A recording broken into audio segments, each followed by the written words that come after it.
Shalom and good day all, this is Tehillim29 back again for another anime review. With this particular anime review, I'll be covering Pluto episodes 5 and 6. So before I start to give a review, I'll give the synopsis, which is shown on Netflix, of what it talks about, or what it lets the watcher know that is to come in the story.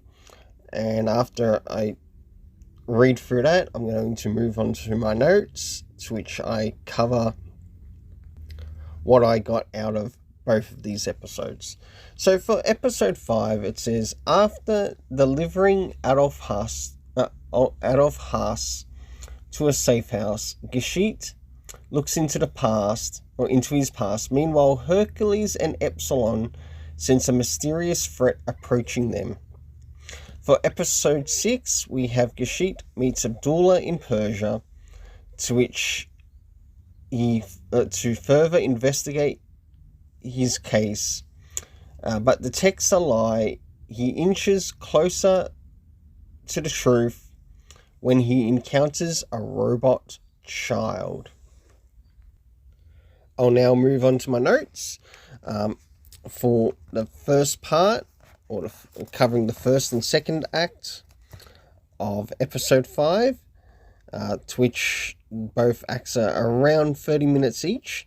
Adolf Haas meets with his wife and son at his safe house with Geshit as they finally move a little bit further, and Geshit also returns back to the character of Brow, who we meet in earlier episodes, as they have more of a talk in regards to some of the things that have happened in regards to the story.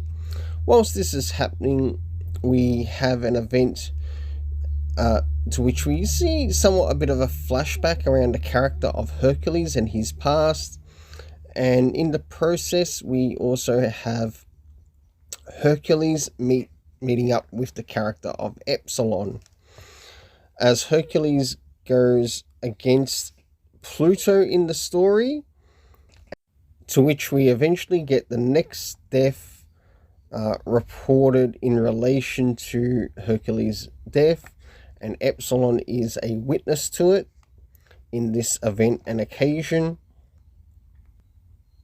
So as things continue, we also having Geshit being put on a case dealing with robot kidnappings that are happening around, I think it's Europe. So Europol is now getting involved with some of these robot child kidnappings, and we learned that some of these robot kidnappings are also connected to the group to which Adolf Haas works for. Or there's a small connection between the anti-robot cult league that is there. As we advance into the next part of the story, we start to see the return of the character of Uran, and how that she's actually in a bit of a sad time right now. We do get to see a little scene, or some scenes between her and the teachers, and basically she gets given a bit of a day off because of what happened around her brother Asim. But we do learn and see how much the character of Atom was loved, even in the school and also by Japan. So whilst on her way home, she encounters some things in regards to sadness once again, as she picks it up in her robot body of hers. It's still not particularly clear as to how she is able to pick up such a strong emotion, whether it be within animals or humans.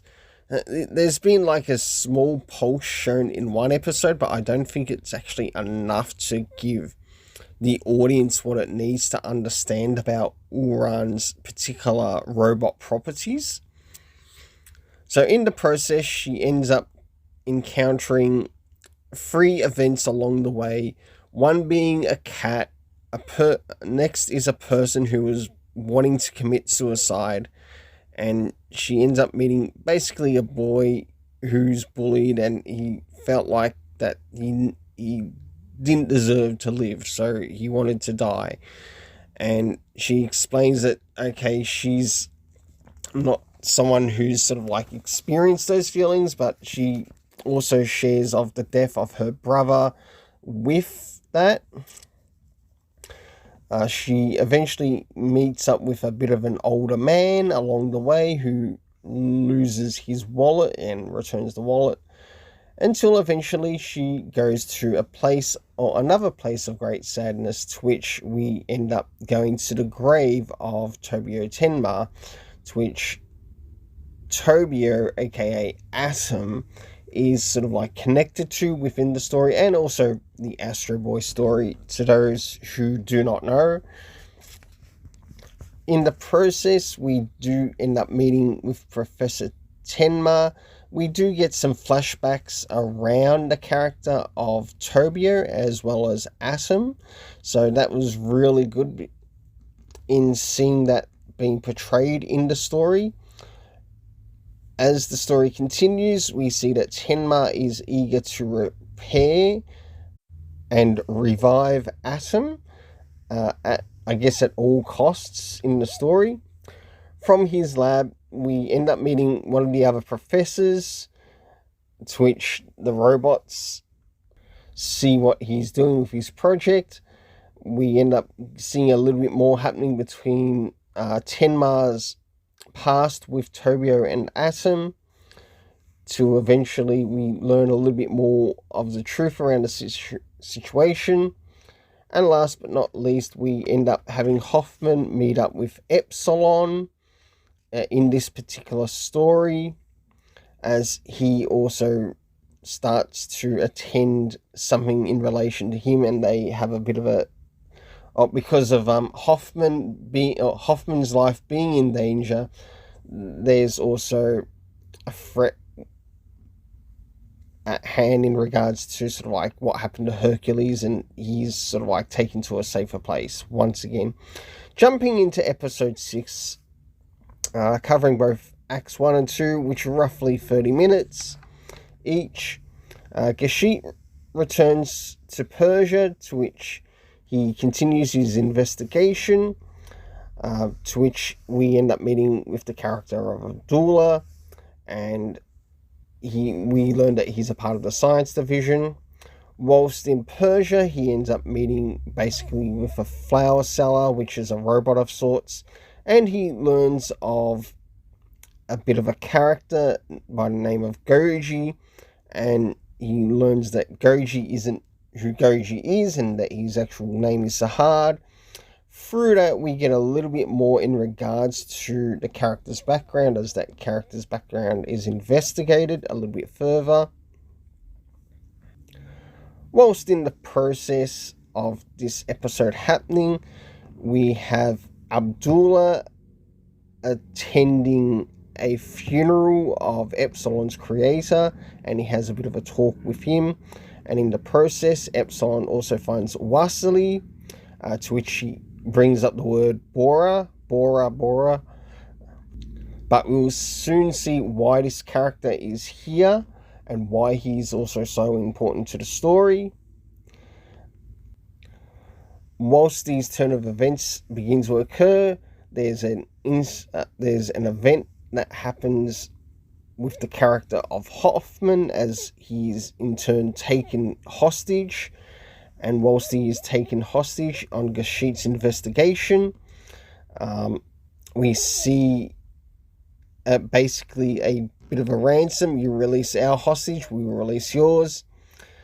And until eventually, in Gashit's investigation, he does meet up with the character of Pluto, and we do learn who Pluto actually is in the story, not just the flower, but also the person. And we learn that he's the character of Sahad. Due to some unforeseen circumstances, he does leave the scene.